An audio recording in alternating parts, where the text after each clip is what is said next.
people. There we go. It gives me great pleasure to introduce Professor Derek Irwin, who's the chair of the International Systemic Functional Linguistic Association and head of School of Education and English at the University of Nottingham, Ningbo, China, UNNC. His recent work has focused on the movement of lexical items across languages, textual analysis of literary and dramatic texts, and approaches to literacy and language skills for post-secondary writers, particularly in terms of grammatical resources employed in these activities. He's currently supervising PhD and EdD students working in critical discourse analysis of political and literary texts, gestural and multimodal analysis in learning and in translation, discourse patterns in corpora of expert and learner texts in music, and critical thinking for the curriculum. He's one of the coordinators of arts activities at UNNC and has worked with a number of high schools and universities internationally and in China on theatre and arts events, including training teachers on the use of drama in the EFL classroom. Derek spends his free time directing, acting, and writing fiction. So this is a real pleasure, and Derek's going to talk to us today about building a holistic model for theatre semiotics. Thank you, Derek. Thanks so much, Sally, and thank you to Vin and all of the organizers. In one of my hats, I guess in the chair hat, I'm really pleased to see that this is going on, and I'm very, very happy to give whatever support I can for a conference of this sort. We are, as I think everyone knows, going ahead with the International Congress next summer in Shenzhen, but in all likelihood, it's going to have to draw very heavily on this kind of model. And so I really admire Vin and the whole gang there for kind of taking the initiative on this. And so it's a really great pleasure to be able to be part of it. I will have to say, I think I bit off more than I could chew here, which is hardly surprising. I often tend to do that. What I was hoping to do, and may or may not succeed, is to try to put the concept of theater as an event, and then perhaps as a field of study within a larger socio-semiotic framework, to make it, I guess, theoretically more amenable to analysis, and to talk about what precisely it is that we're studying when we are talking about theater.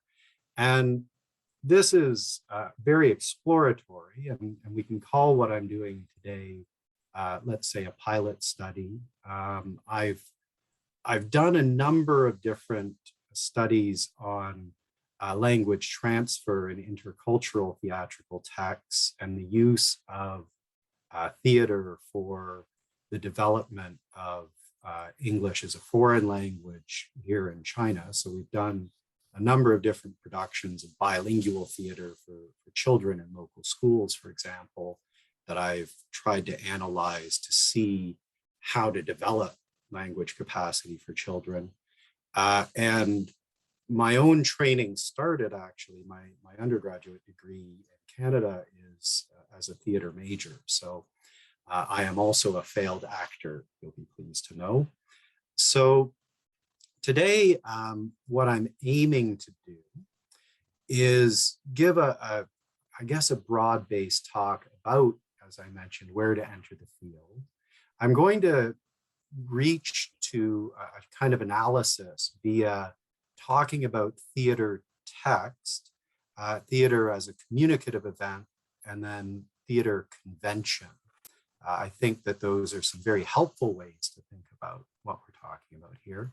And then I'm going to give an example from intercultural theater. So one of my endeavors when I was at the Malaysia campus, and then when I transferred over to the Ningbo campus here in China, was as a coordinator, actor, director, producer of a tri-campus arts festival. And so This picture here is from a tri-campus production in 2016 that we hosted on the Malaysia campus. I'm hidden, oh, thank you. I'm hidden way at the back there, very carefully hidden so you don't have to look at me.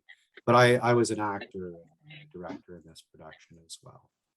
And this brought together 20 some odd actors and musicians from each of our campuses. And out of that, we created this musical production of 1001 Nights. So I was trying to put together the kind of influences on where I thought a good way of thinking of the theater event was. And these are all really excellent means to get into the theater event. So my own background, as I mentioned, was in theater studies initially, and there's quite a well-established field of stage semiotics. So how we make various kinds of meaning using technical movement elements, costume, makeup, use of the stage, these type of things. And then there's a particular idea within stage semiotics, or perhaps to the side of it, which deals with the stage as both a physical and an imaginative space. So this is the idea of locus and platea. So if you're looking at the blue box there, that's a kind of theater studies approach. And of course, via SFL, there's the very important influences of Rakaya Hassan's approach to verbal art. There's also the notions of genre, particularly the Martinian approach to genre, and the rough equivalent of that through the rhetorical structure theory. And these very, very strongly contribute to what I see as a way to, I guess, make an equivalent between these ideas of the physical and the imaginative world of the theater, but also what we mean by the text. And in a very, very broad sense, the idea of genre as an unfolding through time of somehow a standardized idea of how a text should unfold. So, of course, Martin famously called this a staged goal-oriented process that takes place in a certain culture. A little more recently, there's been the work in systemic functional linguistics, multimodal discourse analysis. And this, of course, stems back to visual text in general, but then has been picked up by O'Halloran and some of the TAN, Wignall and O'Halloran, particularly where it comes to theater. And then the recent work by Moriana on kinesemiotics, which is a really important way of thinking about how movement works, in that case through dance, but also very applicable to any staged performance. I'll talk a little bit further about multimodal discourse analysis because it's a very, very powerful tool, and it helps a lot to look at the complementarities on the stage. And then as kind of a foundation to this, most of the work on theater texts has actually been within literary theory or stylistics. So the work by Mick Short and his contemporaries, particularly in the realm of stylistics, but traditionally literature and literary studies have looked at the texts of drama. And stylistics has picked up the idea, for example, of conversation analysis. And so because theater texts in their written form essentially comprise dialogue and story through dialogue, it is quite amenable to conversation analysis, but often in less skilled hands, it treats the conversation analysis as a first order semiotic instead of a second order one. So this was just my visualization. I think I've been reading a lot of Christian Matheson's work lately, so I'm trying to illustrate things. It seems to help me. So I have whiteboards all over the office that I've kind of filled with diagrams. Out of this, I was then trying to take a step back. So I had drawn these pictures and thought, okay, fundamentally, when we're talking about the function and approaching the theater text through function, what are we talking about? So how do we start with that idea of the macroscopic function of the text, and how does a theater text mean? And this is a complicated question in some ways. In some ways, the answers you can pick up from these various fields. But out of this, my central answer was that theater is still fundamentally communication. Theater is a particular kind. So there is usually an event to which a group of people is simultaneously responding.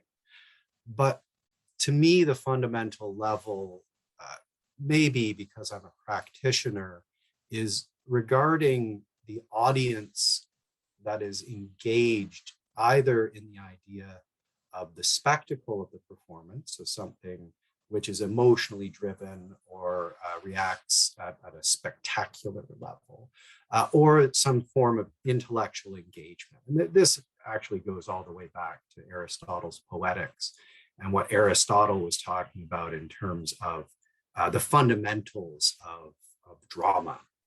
But spectacle is certainly one of those.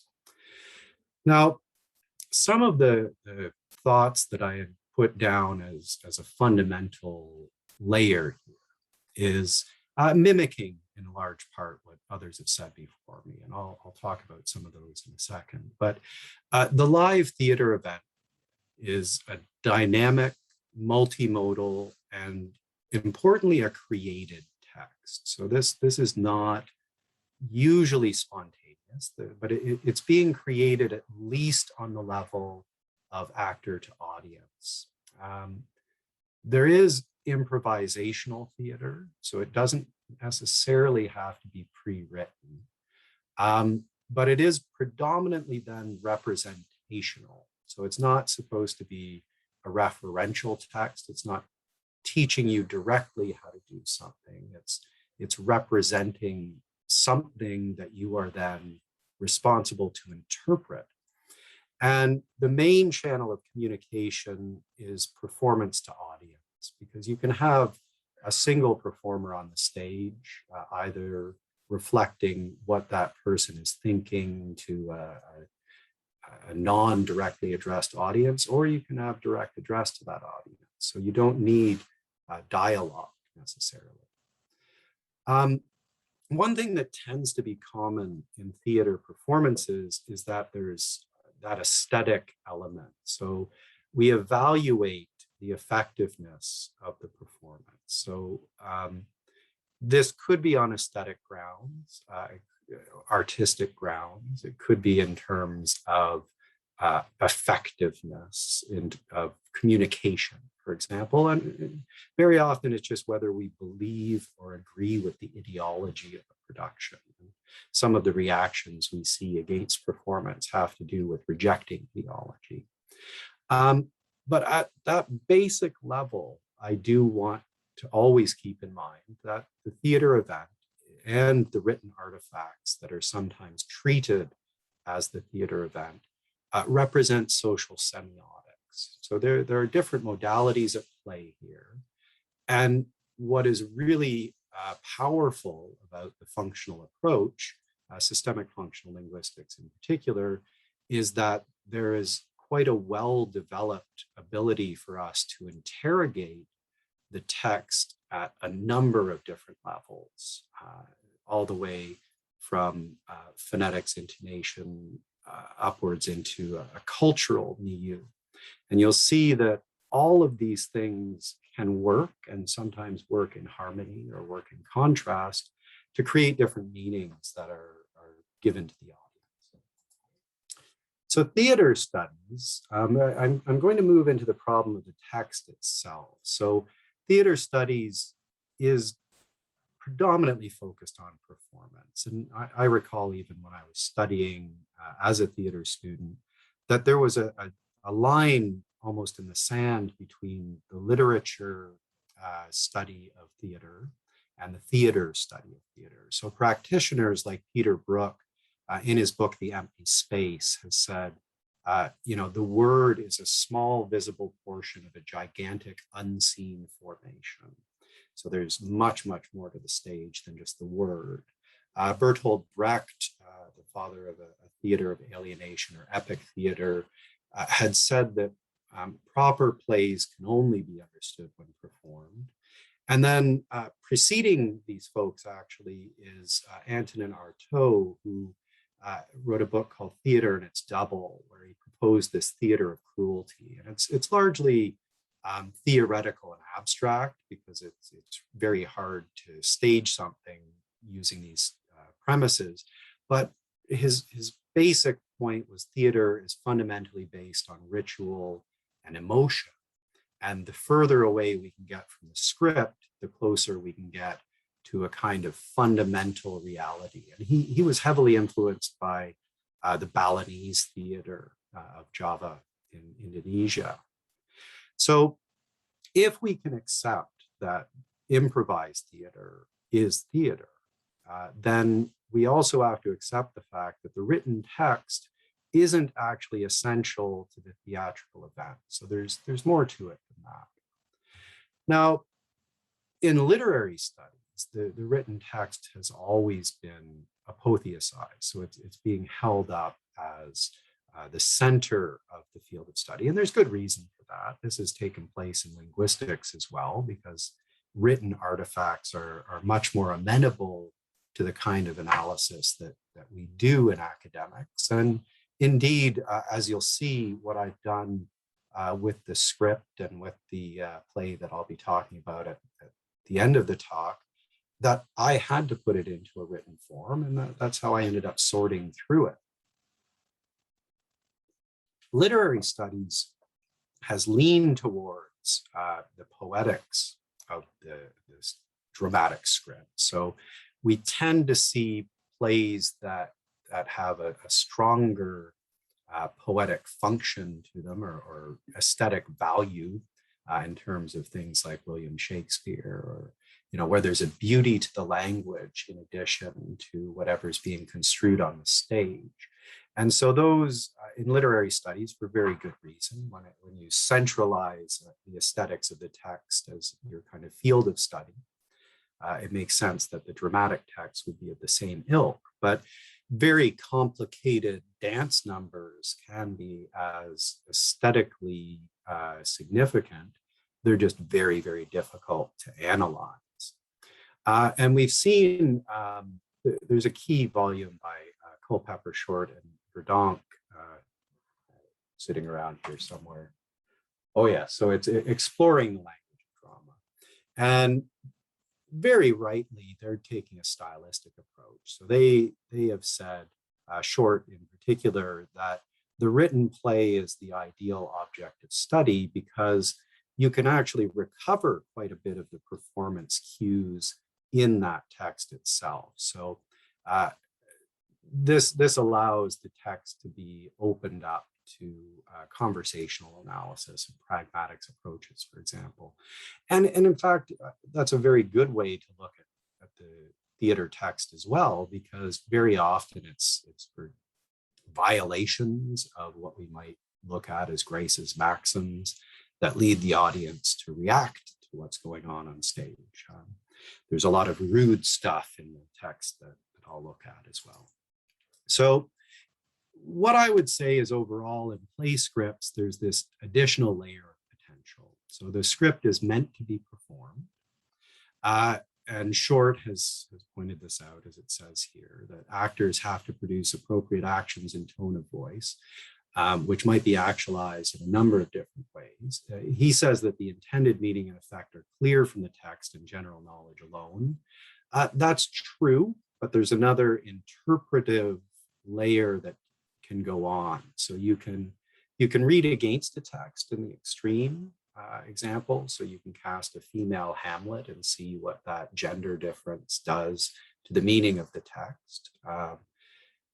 You can add in a number of alternate multimodal semiotics, including lighting and sound, which can fundamentally alter some of the meanings of the script. So I take very,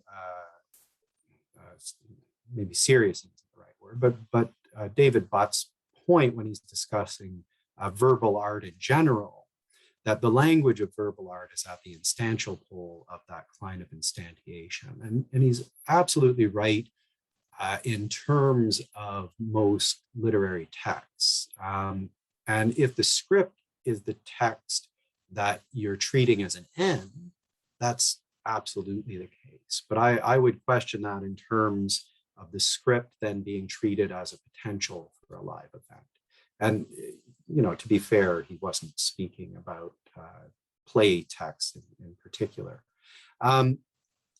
So Tan, Wignall, and O'Halloran are using Birch by acknowledging the fact that there is a multiplicity of potential performances. So that there is a potential bifurcation in any dramatic text, any script. And I would say that one given script can be instantiated many times in many places in many ways. So this is our client of instantiation as reproduced from IFG4.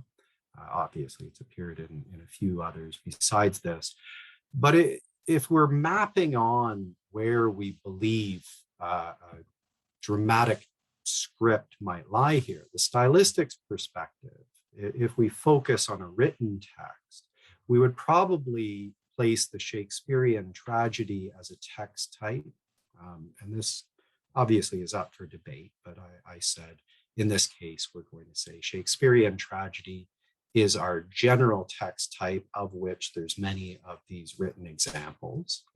And out of this, we can have one instance, the text of Hamlet.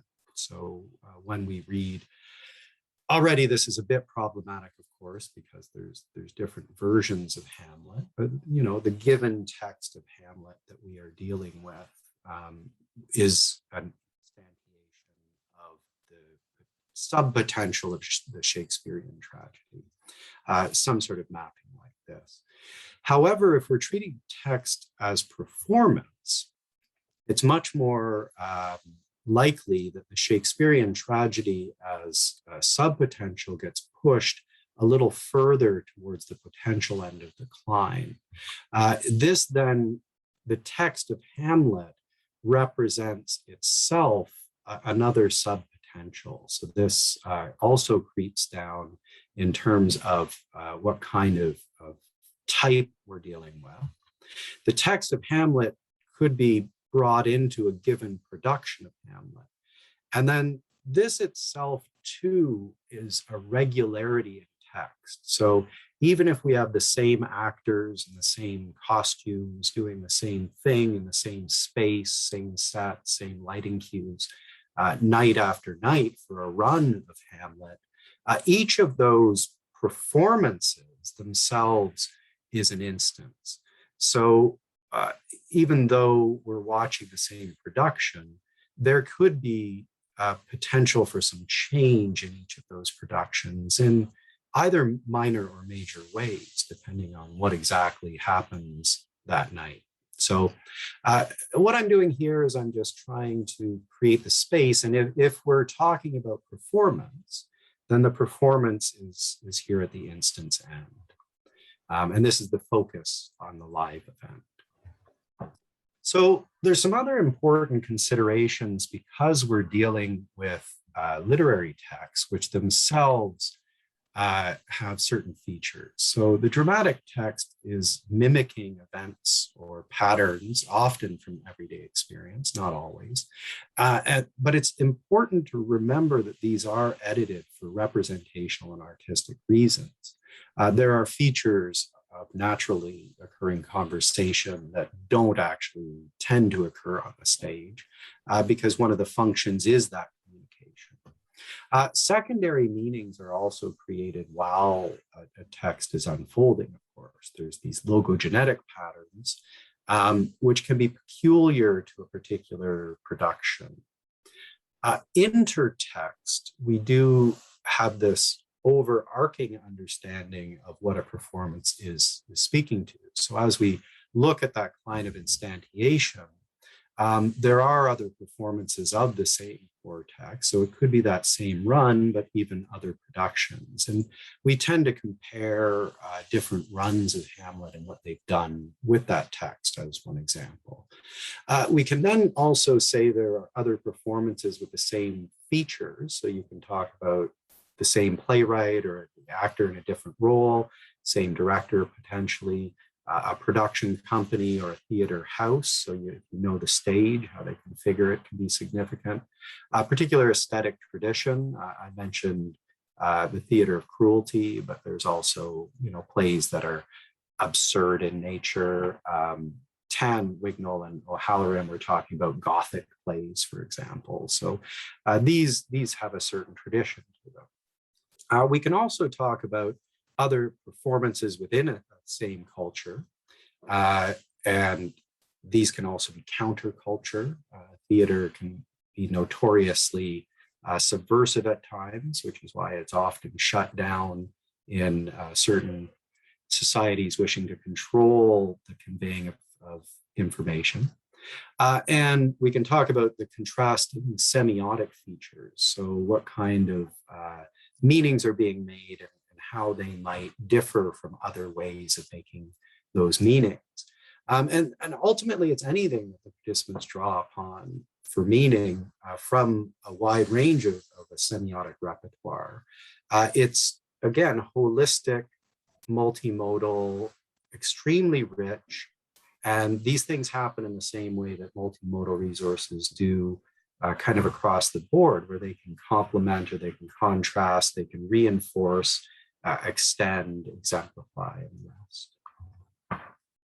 And so just a reminder that theater is then the second order semiotic, as Hassan has reminded us, that in verbal art, there's these two levels. So there's the systems that we're used to, the systems that take place in the unmediated world, although well, we won't get into types of mediation, but there are meanings that we're going to make which are essential to the base system. So Hassan lists these as the semantics, lexicogrammar, and phonology here, the semiotic system of language.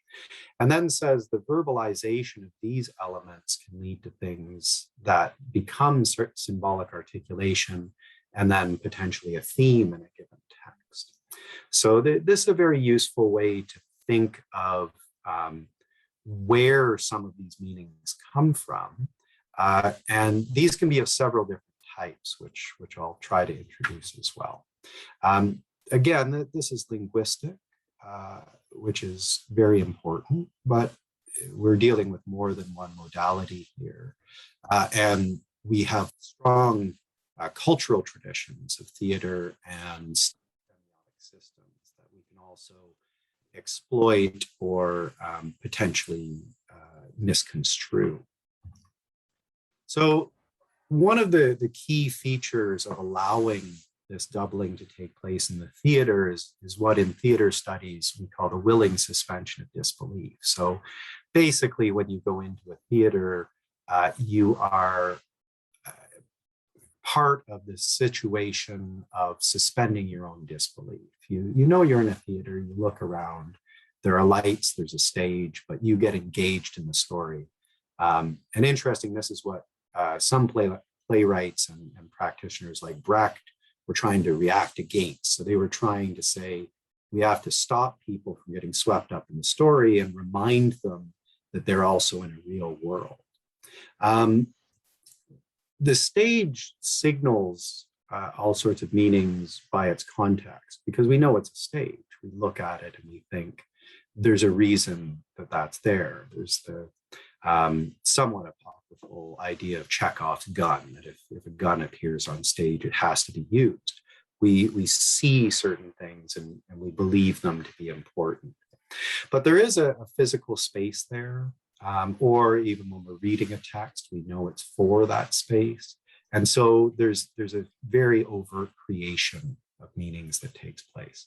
So Short has pointed this out as well, that it's actually artificiality in the situation, that we are aware of a double discourse structure drama. And he illustrates this as the double discourse structure, where we know there's usually a playwright, and then there's an audience that is taking the message of the playwright. And on stage, what is happening is that there are certain messages passing between the characters, but these are then brought into the overarching message that the audience is taking, presumably from the playwright, although this is a bit more complex, given that we know there's production companies and other things that occur here. But the disbelief at the level one foregrounds the artificiality of the event. So when we know consciously that we're dealing with a theatrical text, that's what brings us outside of the theater experience and makes us recognize that there's a second order semiotic taking place. But when the disbelief is suspended and we're concentrating on what's happening on the stage, that is going to sweep us in. And sometimes we forget that there's more than one level of semiosis. Now, contriving creates foregrounding, and theater in a way is very contrived.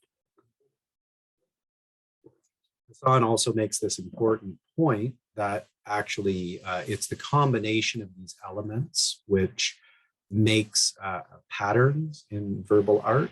So she calls it here chemistry. And I'll explore some of the chemistry of a particular production in a moment. And I'm arguing here, which is open to challenge, but what I'm saying is you can see the chemistry most clearly and strongly in this interaction between audience and event. So if we concentrate our study on the audience reaction, so if we look at how the audience is articulating their participation in the communicative event of the theater, we see patterns there that reveal in the text which features are most salient to that communication. This, I hope, is taking that functional approach to the theater event.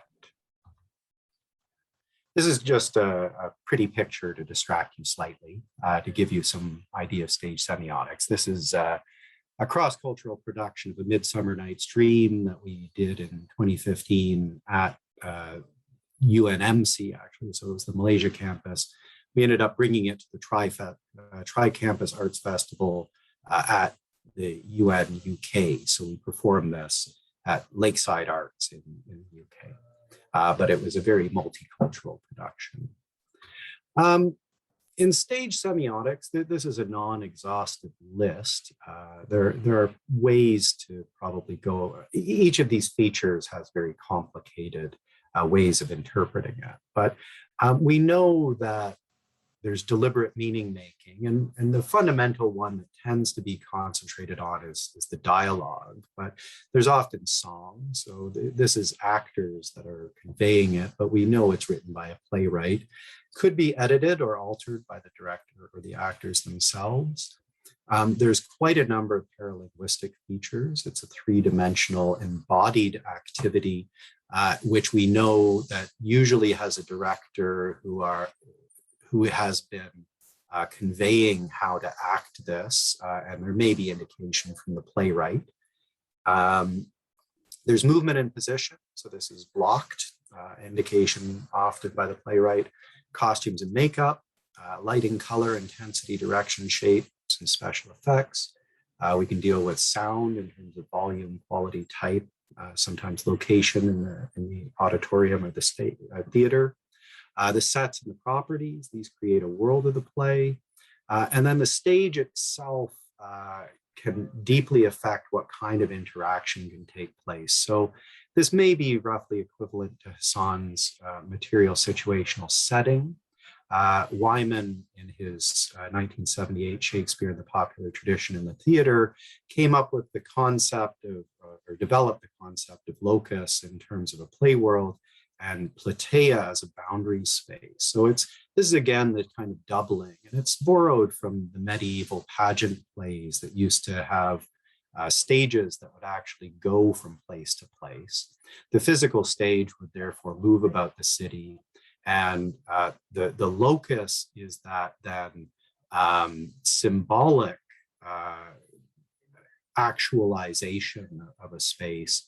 And the platea is that place in between the pageant and the audience. So the set in a theater is a kind of locus. And then the representational value placed on that set is the platea, or the place. So this platea is the transitional and liminal space, right? It's the imagined world of where that play is taking place. So the platea can be indicated by cues in the locus. So Henry IV, First Henry IV, at one point, the character states, this chair shall be my state, this dagger my scepter, this cushion my crown. And these things then become representative because they're taken from the physical space and they're brought into the imagined world. It transitions between the actual space and the imagined space. So it's kind of a place between perhaps the different semiotics. So the communicative event we see, this is a kind of a bird's eye view of a version of a Monkey King play I did here at the university, where you can see there's an audience, and then there's players out front, and then there's this zone that is off limits to those kids out front. But if you take it from another angle, it creates this stage space. There's very little there that actually represents anything, but the costuming of the actors and what they do creates the imaginative world. And in fact, largely it's because the people here know the Monkey King already that they're able to easily imagine this world. So as a communicative event, Peter Brook is useful again, because he says that he can take any empty space, call it a stage, a man walks into it, someone watches that person, and that's all you need for an active theater. And Bourdieu is a bit useful here as well when he's talking about the works of art, that you need this cultural competence. So you need a code to be able to access the aesthetic. So if you lack it, you tend to feel lost in the chaos of non-meaning. So this is a way to think about how we can make meaning on the stage at several levels. So there's generic conventions. These come to us when we go into the theater. We know this from the culture we're in. There's an overall repertoire that's at play. But then there are subgeneric expectations. So we can walk into a given play. If we know it's a Shakespearean play, then we expect a certain thing out of the performance. There might be a theoretical approach to it. Could be a reinterpretation along certain theoretical lines. And then we also probably know certain kinds of playwrights, directors, or performers that do something that appeals to us. But within the performance itself, there is this logogenetic meaning making, which are the conventions that are created as the performance unfolds. So this is a kind of more pure context of situation wherein something can become symbolic, something can be thematic in Hassan's terms, based on what we see. So the Monkey King is the last of the tri-campus productions. And these are just a few pictures to give you an idea of where it was and the kind of general scope.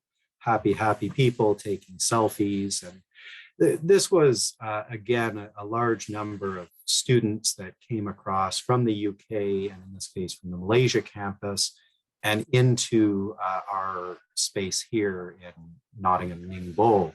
And we thought that what we really wanted to do, unlike 1001 Nights, where each university campus contributed a couple of stories to the overall play, this was a true melding. We wanted everyone to be acting together and to do something together. That's the poster from this. The Monkey King, because it's shared culture. He's an iconic figure. It's a 1,000-seat auditorium. It was a real challenge to fill it. We did manage to fill it, but that also led to some problems with lots of small children screaming throughout it. Monkey King is fun. It's a great story. It's Journey to the West is the original story. And everyone pretty much knows him. So that's why we settled on him. How do we go about putting this together in 6 days, which is the real challenge, because the Arts Festival comprises a performance each night, including musical performance. So each campus puts on one play. There's one gala music performance, and then this was going to be shutting out the festival by having a magnificent giant gala performance. So I created some conventions to be able to do this. We say it was kind of faked live because that means the audience might be more forgiving. The actors were initially these Ningbo students trying to figure out what to do with foreign guests when they arrived. They all agree on the Monkey King, other students arrive. And then different students get chosen on stage for the roles. They're dressed on stage while an orchestra plays. So this is attempting to play to some of our strengths. Because there was no assurance everyone could know their lines in that amount of time, there was a giant book that had all of the scripts in it. The narrators had a microphone and could actually control what was going on. They had the script. If anyone messed up too badly, they could control things. But we did want a different narrator from each campus for each scene. We wanted different actors in each role for each scene and a mix from all of the campuses. There was a director from each campus working with each group. And then there was a chorus in behind of any students who weren't active in that particular scene. So they were supporting roles. The script was bilingual, so it was both English and Chinese, but it wasn't made up of direct translation. We couldn't use subtitling because if anything goes off script, subtitling in live theater is a horror show. It goes very wrong very quickly. So there was another convention that obviously, even if you didn't know Chinese as a person, your character on the stage understood Chinese, you could respond in English, and everyone was reasonably happy. So what happened was the audience members who knew Chinese could follow, those who knew English could follow, and those who knew both were particularly happy about it. So this is how the play developed. There was an initial consultation with the students here. We chose these 3 stories, A White Skeleton, Women Land of Western Liang, True and False Monkey. I did the workshopping of the intro scene with these students. There's a creative writing program at the Malaysia campus. So I passed the scripts, developed them with those students. We workshopped the scripts to create the bilingual performance style, shared these scripts with all of the participants prior to them coming. So we were able to cast all of the parts before they were on the ground. And then we had 3 different groups that all were simultaneously rehearsing on 6 mornings. And then we closed out the Arts Festival. So each of us put additional elements into the production. There was a lot of cultural sharing, jokes from many perspectives were worked in. And we also brought in a student dance troupe, and they added in a performance. I hear music in the background. Is that the elevator is going down? Very good. So then there were some voiceovers with original poetry from the book. Now, recording is already an interpretation of a performance. So I'm not dealing with the recording itself as an artifact. Their article is dealing with a proscenium stage. It tends to limit direct engagement. This is a proscenium stage, but as you can see, there are stairs on either side. So we did end up coming out into the audience, and there were quite a few moments of direct address in this production. We can analyze by starting with the script. There's a good linguistic evidence of interculturality, language mixing in the script, obviously. But there's other aspects. So there's sets, costumes, light, music, movement to take a look at. The campus of origin gives us the data on some of the participants. So we know the actors. We also know the audience is predominantly Chinese. They're almost all drawn from the local community. And then ultimately, I'm arguing what is successful about the communicative event is underscored by the reaction. So this is a copy of some of the things I was doing with the script. This is from the introduction. So there's an original script. We marked it by what was improvised or changed. We provided an English translation for the Ikadashi Gua. This is a Chinese joke. So when you're doing Tai Chi, if you imitate cutting a watermelon and handing a watermelon out, there's a famous stand-up comic who did this. And so we see that the audience is giggling at this. So we coded the script for various things. And you can see this a picture of them doing the Dashi Gua. So over the course of roughly 84 minutes, there were 127 audience responses that were clearly audible to various moments in this play. Most of these were elicited by conventional moments, like the lights going down and the orchestra starting led to some applause. Certain entrances did as well. And of course, there's a curtain call. Movement was another big one. So movement could be various kinds, gesture, some facial expression, largely exaggerated movements as well, or verbal performance. So these were broadly what inspired things. So you can see these are the kinds of reaction that we got from the audience. There's some mixed responses, but largely what we saw over the course of the play was laughter. There were some interesting moments where there was whistling going on. There was a bunch of woo-hoos for some reason, or whoops. And then there were some minor reactions as well. And sometimes these things happen simultaneously, so cheering and clapping and whooping and applauding and things like that. So, but by far here, you've got giggling and laughing as the big reactions. Obviously, that's good news because this is a comedy, so we wanted those as reactions. We can also break it down to see here, okay, these are the types of things that were triggering. So we had, in terms of the convention, that tended to cause applause, but conventions also caused cheering. In a couple of places, woohoo was an entrance of the dancers. So they were very attractive. So people got a little childish with that. And then there was some laughter based on conventions.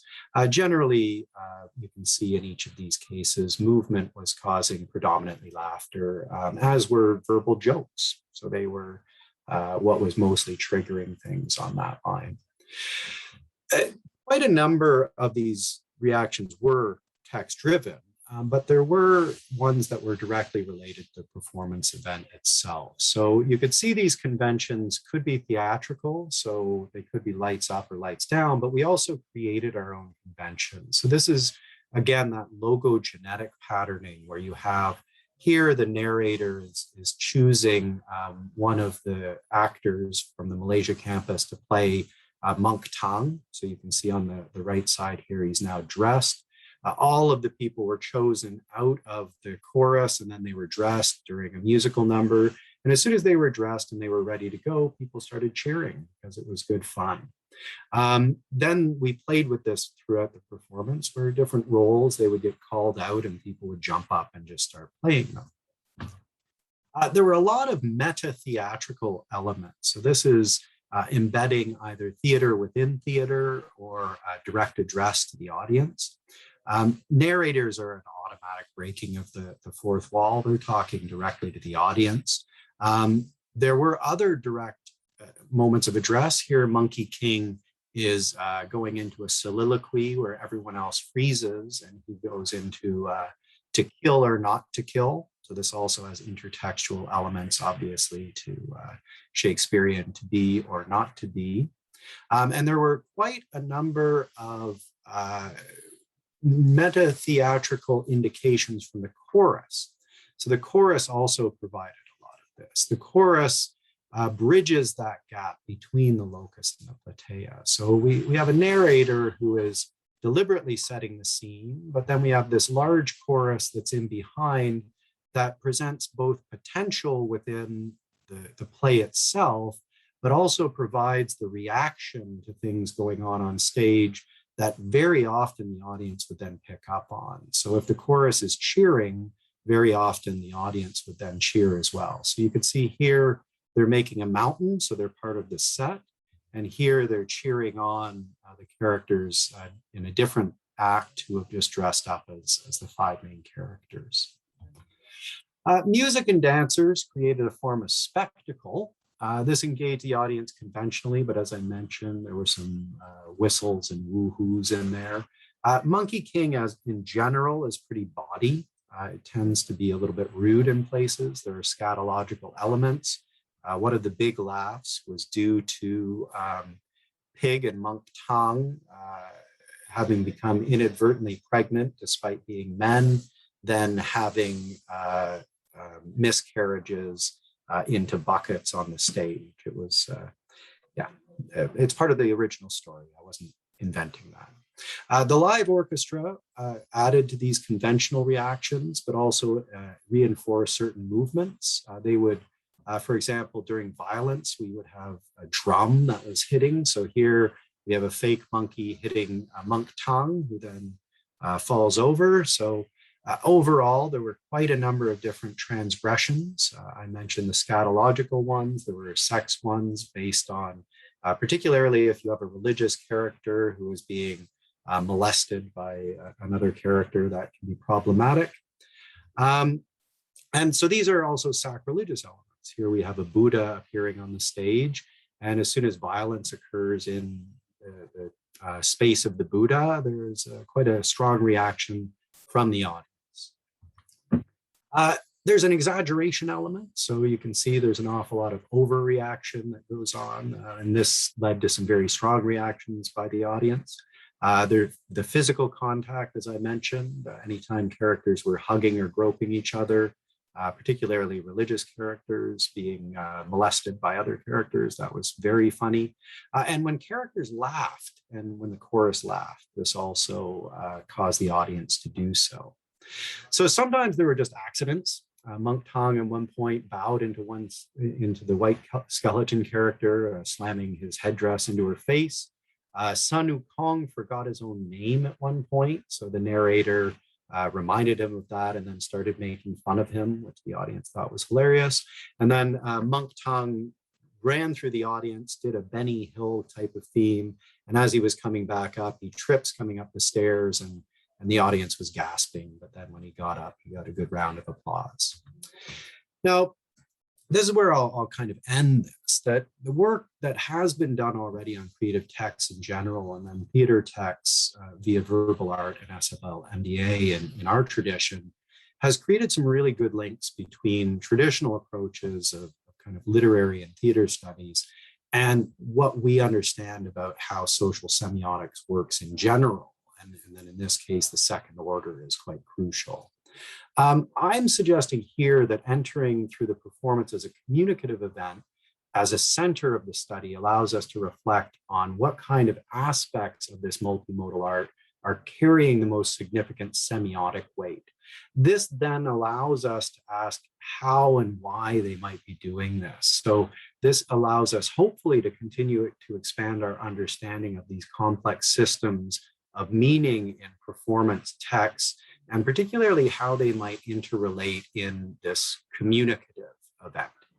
And I will stop there. This is my curtain, and there are a few references. And if you have any questions, I would be very happy to answer them.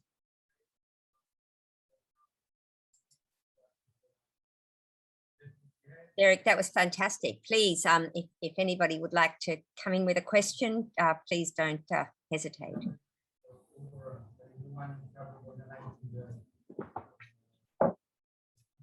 there was an awful lot of stuff thrown at you, for which I apologize.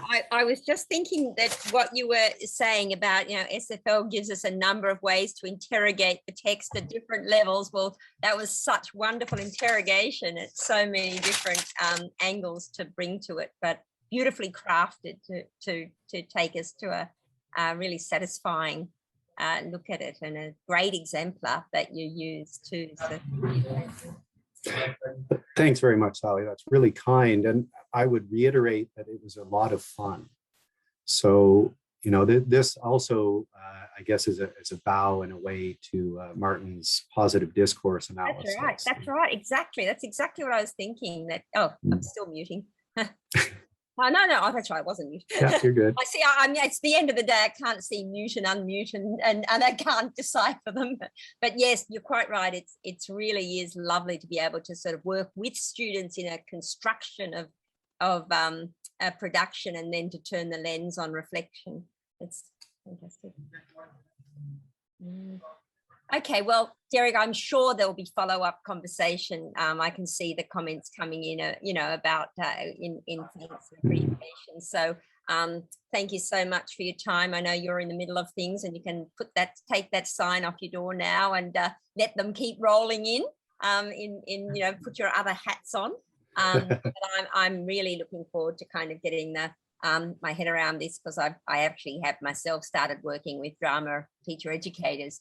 And wonderful, out of my depth. So anything that I can sort of, I've already sort of seen just ways into the conversation in that sort of transdisciplinary way of bringing a little bit to see what connects, and I think that's what you've done, is making so many connections from so many. In terms of a kind of teacher engagement as well, or using it as a tool, one of the most powerful things about the intersemiosis of the theater or the other semiotic realms is that we can let students who are not necessarily as confident in the spoken modality have their opportunity to express things as well.